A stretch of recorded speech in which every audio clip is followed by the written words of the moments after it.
Hi everybody and big welcome to cEDH Television with a deck tech video for Goshianta's Life's Origin. Now before this video begins, we're gonna clarify that this is not a focused Polymorph deck tech video. You see, in my opinion, there are two different ways you can build Goshianta's Life's Origin, either for a fast Polymorph combo or for a more slower and grindier Decree of Silence stax build. And now in this video we're going to try to cover both. Let's begin by showcasing why Goshianta actually has a Polymorph strategy to begin with. Whenever your commander is producing a token, the Polymorph strategy is actually pretty interesting. What you want to do is use Polymorph to transform the token into a Rasakef, and then you pay 2 life to sacrifice your Goshianta into your Rasakef to tutor whatever card you want. A great first target is usually life, that is transforming all of our lands into creatures that we can further sacrifice to Rasakef to dig more. Also, Death is a pretty great card here as well, as you can reanimate Rasakef from the graveyard if he happens to end up there somehow. Another great continuous follow-up here is usually Coldata's Rebirth, that is demanding that you sacrifice an artifact, usually not a big problem, to get 3 more creatures that you can further sacrifice into Rasakef here. The usual goal is to dig towards Underworld Breach and Lion's Eye Diamond combo here. Also, there's a pretty cool trick here with Lion's Eye Diamond and Rasakef. You can first sacrifice one of your creatures that you've created by either life or Kuldata's Rebirth to find Lion's Eye Diamond. Cast that one, crack it for let's say 3 red, and then you don't have a hand anymore. Then you sacrifice a creature to find Underworld Breach, you have the 3 red from the Lion's Eye Diamond, and you play the Breach. And boom, you can now start to play Lion's Eye Diamond from your graveyard. The finisher that's actually leading to the kill is usually finding Brain Freeze with Rasakef eventually. With Brain Freeze, you can basically mill yourself, but also you can mill all of your opponents, so that your opponent doesn't have any decks remaining, and then you basically just pass turn or force them to draw a card and they are dead. The only thing is that we can't win with creatures, so there's no Phasas here. In fact, there are no creatures at all inside this deck, and that's a big downside when going for the Polymorph strategy. The only creatures you're allowed to play is basically Rasakef. The advantage, however, is that we have a lot of different 1-card combos, as there is a lot of different versions of Polymorph effects. Polymorph strategy already has a really good commander contender. If we straight up compare these two versions, Goshianta requires that you cast your commander Goshianta first for 4 mana and then cast a Polymorph spell on the token that Goshianta is creating, while in Thrasius' Rograk case, Rograk has a CMC of 0, it's free to cast. And you don't actually need to have Thrasius in play in order to win. Also, the Temur Rograk Thrasius version is going for the Hullbreaker Horror as the outcome. And with this, you can basically generate infinite mana by bouncing Rograk and a 0-costing artifact or 2 0-costing artifacts or ritual mana rocks, so to say, generate infinite mana, draw your entire deck with Thrasius. And if we compare the two targets, Hullbreaker Horror doesn't require a bunch of various cards inside our deck, while Rasakef actually does. I mean, you don't really want to play this one inside your deck, right? If that sounds interesting, we actually have a deck tech video on this YouTube channel for it, link in the description below of the video if you're interested in that sort of Temur Polymorph stuff. I think that the Thrasius Rograk Polymorph deck really has some stuff going for it, so therefore I don't really look at this as a Polymorph alternative, I more look at it towards the stack option that it really brings. Decree of Silence is a blue enchantment that never see any action inside cEDH at all because of that 8 mana cost, and that it eventually disappears. Whenever an opponent plays a spell, counter that spell and put a depletion counter on Decree of Silence. If there are 3 or more depletion counters, sacrifice it. You can also cycle it for 6 mana, and when you cycle it, you counter target spell. But an amazing synergy here is that with your Goshianta, tap for 5 mana, 1 of each color, return target Archmant. Now in theory, this isn't that busted. I mean, there's a bunch of ways to actually get through it. You have to reanimate it, and when you reanimate it, you can actually interact with it. So there's a lot of ways to actually stop this. But in practice, when you actually sit there in a game with this and you run with it, it can really take over the match and you truly can become the arch enemy. We actually have a gameplay uploaded on the channel with this in action. So if you want to take a look on how this performs in action, there's a link in the description below of the video for that as well. Now, in my limited experience of this, it actually performed better than I thought it would. Now, it didn't really win straight up, but the effect was so strong that I almost considered it as a one card win con closely. A really good comparison actually might be Thrasius and Seedborn Muse, which is something considered of a one card combo, as you're not winning instantly, but you're going to draw so many cards that you're going to win eventually, and it's going to be really hard to stop you once you get it rolling. And this is straight up pretty much the same thing. The problem is just getting there. Now, I want to emphasize that the plan is not to cast this for 8 mana initially. You're usually gonna get it into your graveyard and then reanimate it with your Gauchianta. So the total mana cost that you're kinda paying is 9 actually. But there's a little bit more to it than that. Here is something that will seal the deal. Solemnity, a free CMC enchantment. Players can't get counters.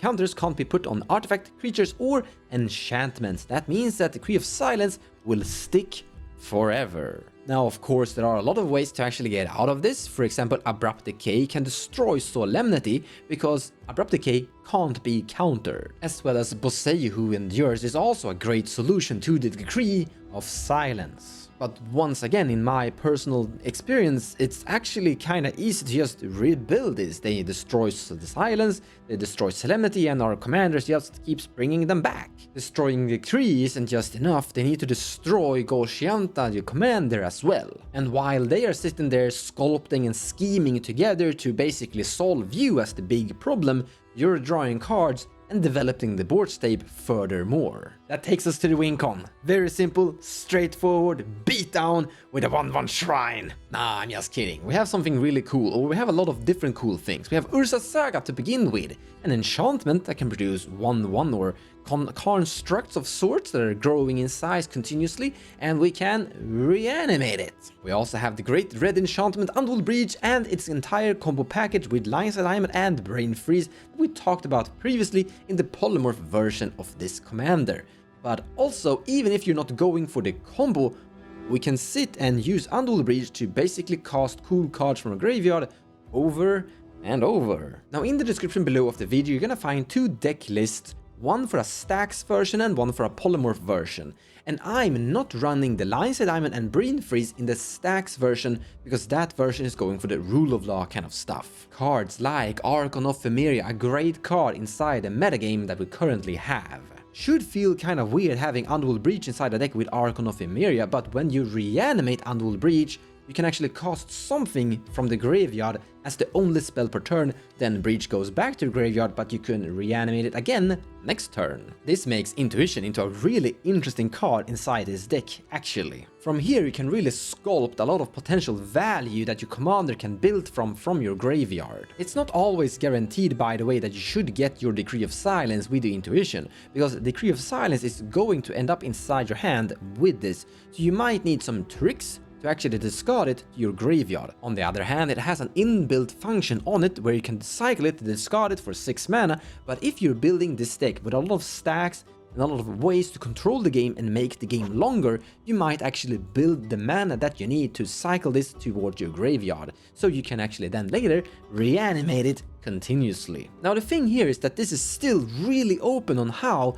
this should be properly built. For example, you could still run together both the Polymorph strategy with the Razaketh and including the Decree of Silence inside there as well, if you want to. It is also possible to build a lot of really grindy creatures, like for example Tuvasa the Sunlit, and well, there's a lot of different versions of Tuvasa the Sunlit, creatures that are drawing cards when you are casting enchantments. That's actually what I'm kinda going for inside my stacks build, because card draw is really key when you're going for a stacks grindy game plan. And I think Tuvasa is really great here because her power grows quite well with a lot of enchantments in play. The ratio and what versions you actually wanna play is totally up to you. The only 2 I actually play is Tuvasa the Sunlit and Argotian Enchantress, because I don't think you should be too greedy. You need to include a lot of cards that are gonna interact and make sure you actually get into a longer game. But card draw is really important, and your stacks deck will fall apart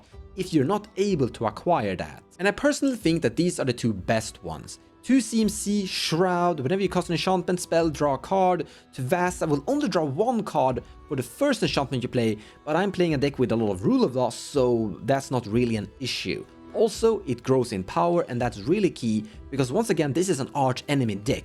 People are going to attack it. A great solution to getting rid of this deck and getting rid of Decree of Silence is actually to kill me, kill the deck. And Tuvas is a great blocker, but also a great finisher when you wanna like kill people. In the end, the best removal is player removal. Let's actually talk a little bit extra about that, because my Stax deck in the description below of the video, it sure has a win con, but it actually takes some time to get there. And that means that this deck can truly create really long games. And if you're not into that, then maybe this isn't a deck for you. You should probably go for the Polymorph version instead. But also, if your opponents aren't into that, you are going to experience your opponents or your other players' true colors. And what I mean by that is that there are players that are, I'm not talking about, oops, I accidentally kingmaked here guys, sorry, I'm talking about I'm making an action so that the game ends here. They literally said, I'm making him win so we can play another one. Not all people are like this, but there are people that don't want to have a game that goes to 2 hours of sorts. And it really comes down to what we kind of think cEDH should be. But that brings up a really important thing you really need to know about, and that is that you should never bring this to a tournament, because in tournaments you're limited to 90 minutes max. A time limit. And this deck's strategy easily requires more than 90 minutes to close out and win the match, which means that if this deck is performing really well for you on that tournament, you're going to end up with a lot of draws. So if you're building this, you're a person that really likes long and grindy, complicated games, where you need to sit and think about all your different strategies and how you're going to solve your opponents throughout the entire match where you're the arch enemy. But it also kind of requires that you have opponents that are okay with that kind of long and grindy, sluggish game where they're slowly being strangled to death. It's gonna be a lot of turns where your opponents are just saying, draw a card, pass turn. I personally really like it because it's a lot of thought process on how you're gonna manage your resources, killing all of your opponents as you're the arch enemy. You could really summarize this kind of strategy with step 1, getting here, getting your decree into your graveyard, getting your commander out and activating your commander and begin the stranglehold. Step 2 is where you're making sure your grip on your opponent doesn't let go. They're definitely gonna try to skiddle out, do things to destroy this. Put this into your graveyard, exile your graveyard, remove your commander, make sure it doesn't get going various attempts. And your job is to make sure that it sticks and they don't get out of it. Now you might think that there's a step 3, but there aren't. If they aren't able to get out of this hold, they are gonna die eventually, even to that little 1/1 shrine if that's all you have. It's gonna get there eventually, just making a lot of draw cards, passing turn for them until they're dead. Tuvasa will of course make that go a little bit faster. But remember, this is a 5-color identity commander, so you have access to best of the best. You can include all of the cool cards for your Staxy strategy. We have things like Dockside Extortionist, great at getting your commander in play and getting that activation so you start going. Also, Gilded Drake, great at removing your opponent's commanders. We also have the Black Opposition Agent and Doffy Voidwalker, 2 great control Staxy cards. And the list goes on, as well as being updated as more cards are going to see print that could definitely go inside this deck. But there's no set in stone on exactly how this deck should be, what the recipe should look like, as it should be adapted towards your kind of metagame. That is why there is a maybe board, suggestions of cards that could go in and out depending on the metagame this deck is going up against. In any case, that's all I have to say about Goshianta of Life's Origin. Hope you got inspired and that you learned something new. Take care guys, see you next time. Thank you so much for watching and I hope you enjoyed the video. If you like what I do and you wanna support me, feel free to share my videos or even checking out my Patreon page. Also, purchasing cards from the TCG Players website using the affiliate link in the description below of the video will also help the channel grow. So a big thank you to all of you.